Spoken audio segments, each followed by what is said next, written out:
Now over to Dr. Charmaine for her next talk. Use them. So from the earlier apprentice style of teaching from see one, do one and teach one, now medical education has changed phenomenally to simulation based of see one, practice many and do one. So what is simulation? It is artificial representation of real world scenarios to achieve educational goals. And the key word here is experiential learning, learning through experience. And simulation tools, according to how they resemble the real deal, it may be medium fidelity, low fidelity, medium or high fidelity. So earlier it was the cognitive domain that was used in teaching, but now newer teaching learning methods have incorporated the affective and the psychomotor domain. So this pyramid shows why we have changed our way of teaching, because this is how children retain their knowledge. So you see how the reason focus and the percentage of retention that is there. So discussion groups, practicing by doing and peer teaching, that is how they retain more knowledge. Then coming to the next slide. High fidelity now coming to ophthalmology. So high fidelity simulators that are now available for surgical training, they include the IC, the PhacoVision, MicroVis Touch and the Help Me See surgery simulators. So the IC basically is a mannequin with a model eye attached to it, and there is an operating microscope as well as a computer display. So there are inbuilt sensors which help track the surgeon's movements, the instrument movements, and they give a feedback to the trainee surgeon. So this has phacoemulsification modules as well as vitreoretinal surgical modules. Then we have the HMS or the Help Me See simulator, which basically helps teach manual SICS.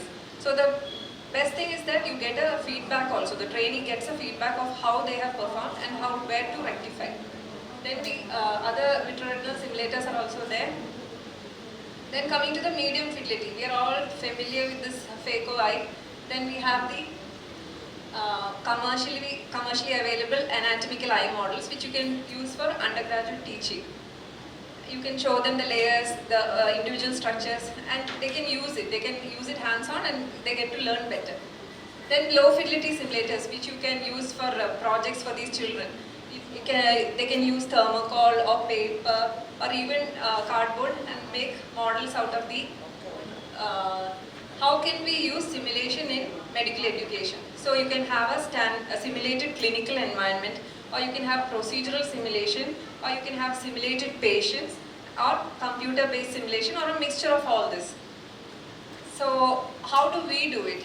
We are sharing with you a few things that we have tried with our students, and it helps to make learning more interactive and fun. So this is a role play video, a simulated clinical environment. So what we did was we divided the students into three groups, and they were asked to initially read about the symptoms, signs and management of cataract, investigations management.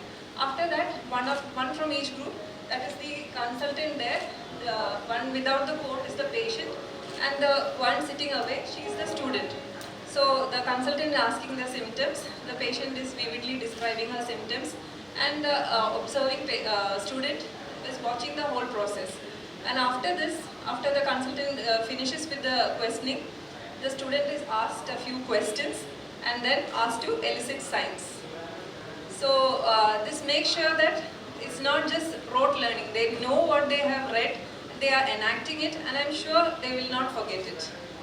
So here she's answering the questions asked by the so-called consultant. And now, sorry for the choppy video here. And then she's asked to elicit the signs. This is while the rest of the group is watching what they're doing. So this is another method where you don't have to harass patients. The children check learning how to check visual acuity. That is one of the basic things in ophthalmology. So they check each other's vision, especially if they have glasses, with and without glasses, as well as with pinholes. Then these students, they get a first-hand experience of what a field effect may look like. So we have fashion plastic protective eyewear with paint into various types of field effects.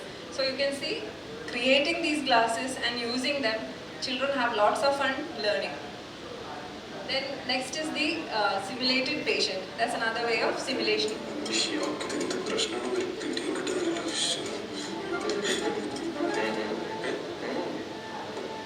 Cirrhosis liver with the portal hypertension. Usage of liquor. Or inguinal hernia on the right side. Hernia with the I'm sure all of you have seen this movie and you have enjoyed it. But this is not what a simulated patient is. A simulated patient is a full-time professional job in the West. And they are people who are trained. They are trained people who are trained to portray either a patient or a family member. And this is in a consistent manner, they have standardized manner. It's not like any random person. We are familiar more with the patients of the other kind in the video who are regulars at a few of our examinations. But that is not a standardized patient, and these standardized patients can be used to teach as well as assess clinical skills accuracy of our students. So this is procedural simulation, and this is the basic retinoscopy eye model which you can give the students to use. The other one is the commercially available model eye for retinoscopy. Here, this can be used for our paramedical students also. So they can learn, they can master the art of retinoscopy at their own leisure time. There is no hassle of patients waiting or patients getting grumpy. They can learn it at their own time. Then for the postgraduate students, this wet lab has been going on in all institutes since time immemorial. Animal eyes or cadaver eyes that are unfit for keratoplasty that can be used for various, they can learn strabismus surgery, keratoplasty, SICS, scleral tunnel making or trabeculectomy, then even phacoemulsification, capsulorhexis. The list is endless. Then also you can ask them to try for intravitreal injections as well as port placement in VR surgeries. All this and more can be done. Then what is computer-based simulation? This is available on the net, and this visualization helps them to learn better. So this is how a patient with color blindness visualizes an apple. It is easier for us to understand when we see it rather than just listening to it. And this is glaucoma, and how the field decreases with advancing stages of glaucoma. Then again,